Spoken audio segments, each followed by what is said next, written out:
Listen, Paul mentioned an intellectual joke before. I'd like to give one intellectual joke this evening. It's a philosopher's joke. Now, if you do not laugh at this, we're going to do tits and bums humour for the rest of the evening, I swear. Here we go. France, did you have a good weekend? No, I forgot to Kierkegaard. Come on, people, come on, come on. Not good enough. Stuff off, you're just play acting now. Here's another one, try to see if you understand this one. Here we go. As Jean-Paul Sartre used to say, come into the boudoir, Simon. You're not fooling anybody. Oh, dearie, dearie me, I know. Oh, well, here we go. This is the stuff you probably like. What did one fat, rich lesbian say to the other fat, rich lesbian? It's so hard to get good cervix these days. I knew you'd love it. That's typical, typical. Now, people, I'm going to be very frank with you right now. Hang on, Tim, hang on before you go. Mate, can you help us with this thing? Can you just stand up, please, mate? Can you just stand up? Just stand up and just stand just here. Just stand just there. Thanks, mate. No, come on, settle down. Settle down. Sit down. Come on, you're blocking everyone's view, mate. Self. That's all you've ever thought about, John. So just sit down. And it's great to have David Byrne in tonight, too. Give us a song later, psycho killer. I was sitting in bed this morning, fiddling with that little bit in between, as you do first thing in the morning, thinking... Actually, does anyone know what that bit in between is called? North. North? That's a pretty good heckle. North. Did someone just say a dick? I think someone just said Richard. I don't understand. He's always on the end. Anyway, I'm sitting there curling the hairs, thinking to myself, what is it that attracts one person to another person? I mean, myself, I like making love with big people. I don't call them fat people because I don't like to be called fat. I like doing it with big people. Not obese, enormous fat people, but just nice, sort of round, plump, Rubenesque people. I think they're very sexy. I'm a chubby chaser. Let's face it. I like drawing pins to remember which part of a person's body I've done. Fat people, you don't have to put your hands up because your friends know who you are. But let's face it, there are more fat people than skinny people in the world, so my options are heaps greater. And besides, the best thing about doing it with fat people... I see some fat people waving rather stupidly up the back.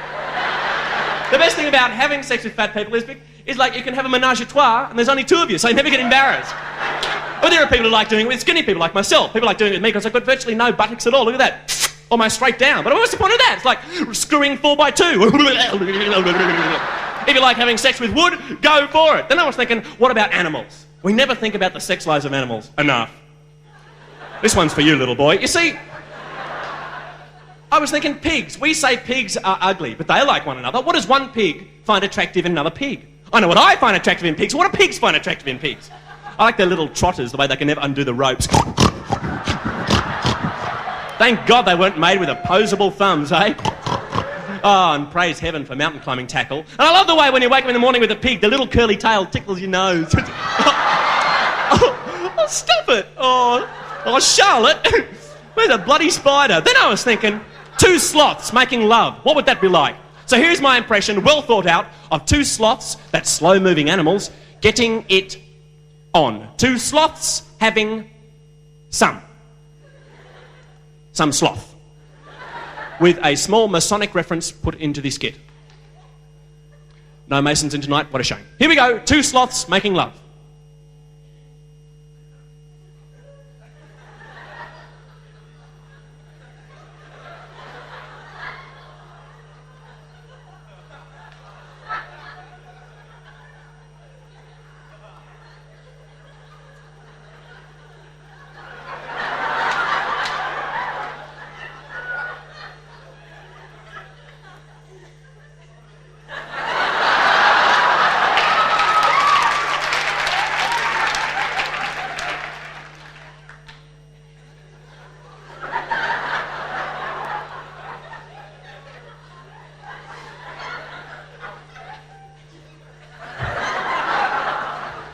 Oh, slow down, you're hurting me. Hey, little boy, you're learning a lot tonight. Get the come on, cripple, give us the bloody crutches, come on. Give him the... Tim's impersonation now of the famous bottled spider Shakespearean king himself. Thank you very much. I was crippled for over 6 months. This is my impersonation of Richard III, taken from one of the famous 20th Century Fox films. I loved them. It's a pity the man is now dead. Died a short time ago. What a shame. Richard III. Now is the winter of our discontent, made glorious summer by the son of York. Now are our brows crowned with victorious wreaths.